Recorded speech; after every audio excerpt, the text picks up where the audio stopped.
On today's hot sheet, I'm discussing the Consumer Price Index for July, Realtor.com's revised forecast for 2024, and mortgage applications. Today is Wednesday, August 14th, 2024. I am Byron Lazine, and the hot sheet starts now.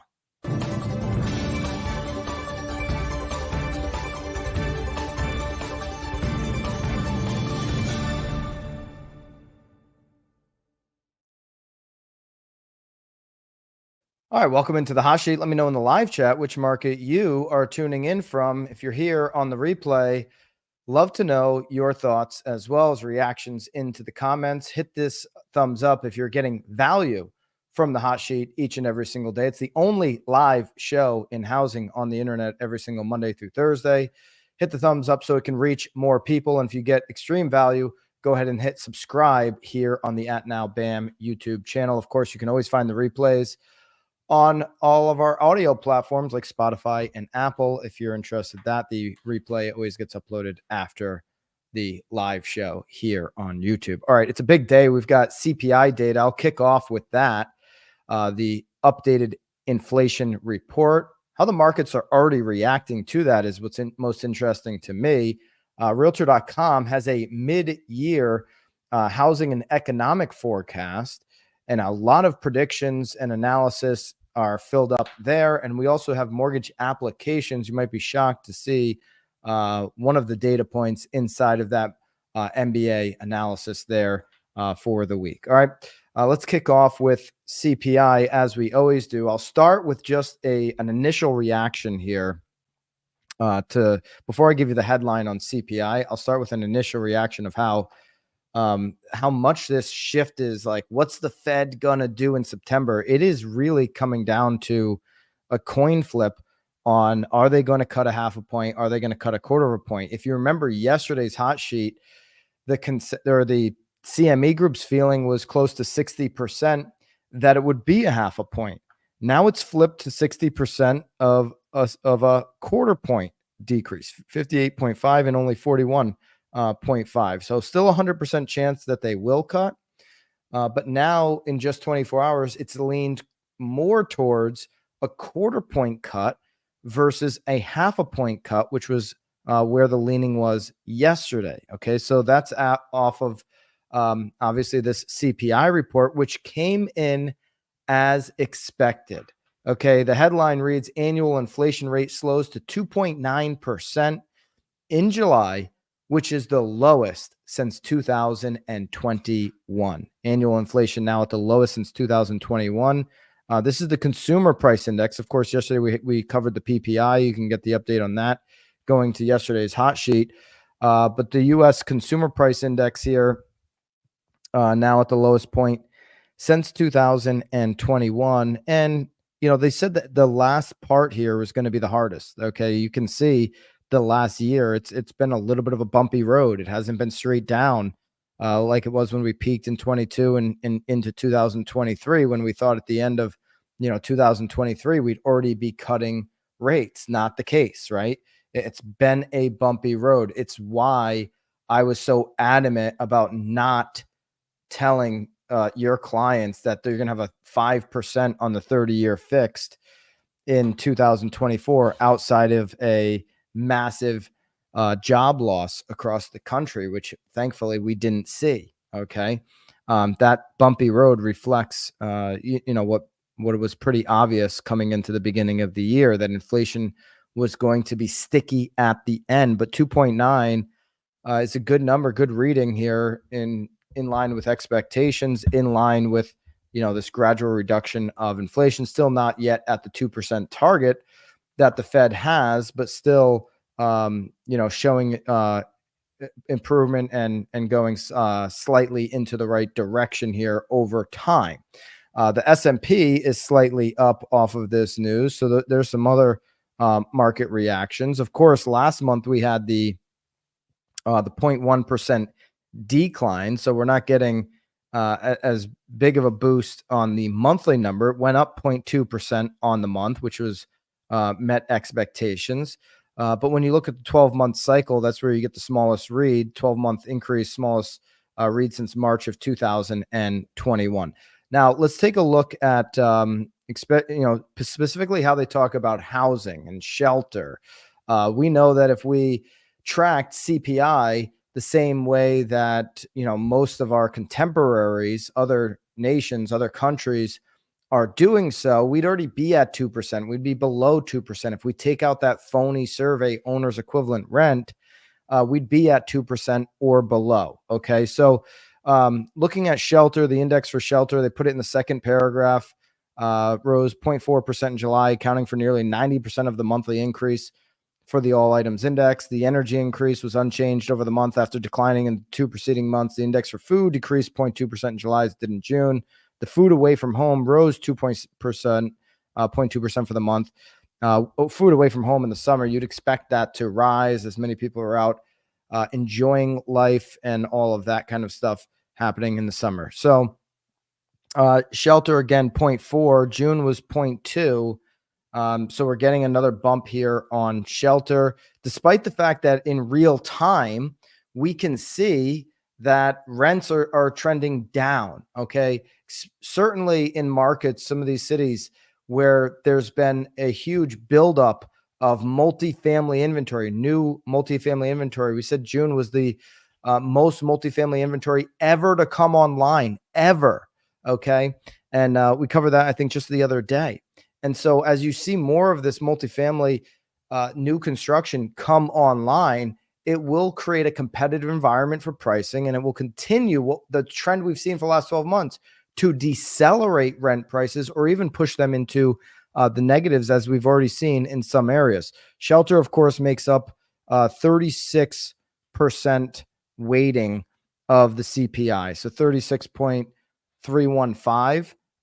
The rent of primary residence is only 7.6 of that. And the owner's equivalent rent, again, which there was just a WAPO article before Jerome Powell spoke in the last FOMC meeting saying, hey, owner's equivalent rent, nobody else does this. Why do we do this? This is what's holding, inflation back. Wall Street Journal reported this a year ago. Barry Sternlight, who we probably covered that a year and a half ago when he said we don't need to be using owner's equivalent rent. And if we weren't, we'd be very close to the 2% target for the Fed. Owner's equivalent rent went up 0.3 for the month. Owner's equivalent went up 0.4 for the month after going up 0.3 last month. So owner's equivalent rent trending back in the wrong direction. Shelter obviously still makes up a majority of this, by the way it's weighted, and these higher increases than the overall CPI. So shelter is a big reason CPI is being held back.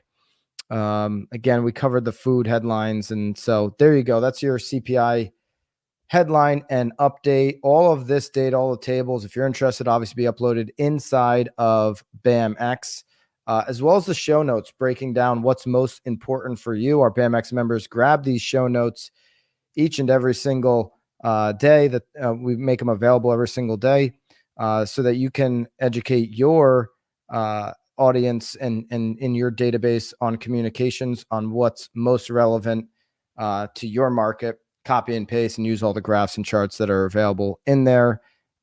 So there you go on the hot sheet show notes. Let's go into now Realtor.com's 2024 revised forecast. I think some of this data will be really relevant for BAMX members. Of course, BAMX get in there by using code HOT.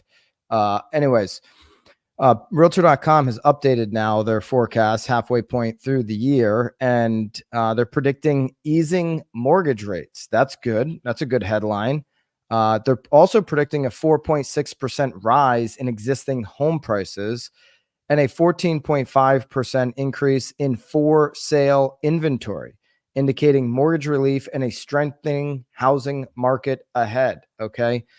So year over year gains in home prices, 4.6% is a healthy gain. Certainly when the expectation is that the second half of this year, you could see declines in certain areas as inventory has picked up faster than others. They also have a mortgage rate revised down to 6.7%, the average for 2024, which means we'd have to kind of stay around the the 6.5 or the 6.25 even range that we've been bouncing between here recently. They have an end of the year forecast at 6.3%, does realtor.com. So ending the year below where we're at right now. Of course, yesterday, we came in at 6.52 on the 30-year fixed. We've been bouncing around that 6.5 range here for the last 6 readings. Last Monday, of course, we got as low as 6.3. So when we got to 6.3, many across the industry were like, this is a good number. This is getting closer to 6. That's where realtor.com has us ending the year back at that 6.3 number. So kind of shaving off between now and end of the year, another quarter of a point. That's realtor.com's predictions. I know many are probably rooting for more, but that's where realtor.com's forecast is for their key indicators. Along with that, let me see if I'll get this to work. Along with that, maybe not. Hold on here. I'll get the screen working here. Maybe I won't. It'll be inside of BAMX. All these tables and charts will be inside of BAMX for you to grab. Here we go. There we go. All right. Here we go. Mortgage rates, covered that. Existing home median sale price appreciation, covered that at the 4.6. Their forecast in November 2023 was for a negative 1.7% read. Okay, so now that's obviously changed quite a bit. Existing home sales have the existing home sales for the year coming in at 4.1 million. That's up from 4.07 million on their 2024 forecast back in November. So really essentially the same, but slightly up, which would be a 0.8% increase from the year prior, from 2023. So existing home sales still obviously struggling quite a bit. Existing home for sale inventory up 14.5%. That's a huge, obviously, jump. And then single family housing starts, they have at 1 million, up 10.5% from the year over.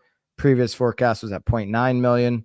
Home ownership rate, 65.5%. Rent change at 0.5% to the negative is their now updated forecast here for the year of 2024. Here's the spread, 30-year rate versus 10-year Treasury spread. Obviously, this is keeping rates inflated. The spread has improved from last year's time on the 30-year versus the 10-year. 30-year being in the light gray and the 10-year being the darker gray on that number. And the spread average, you can see, has been just under 2%. That's the 50. That's the dotted line, is the 50-year spread average. And, right now it's obviously much higher than that, but it is starting to improve. If we get that number to improve over time, the Fed doesn't even have to cut rates for the 30-year fix to continue to move down. Here's the mortgage rates are now expected to dip a quarter below the original forecast from realtor.com. So original actual mortgage rate there in red, again, sitting at about 6.5 right now. The new forecast, obviously going back down to 6.3 by the end of the year, versus the, original forecast had it closer to where we're at right now from realtor.com with updated data. They have updated this half of the year look. Okay. There's your highlights from realtor.com. That'll be available for you as well.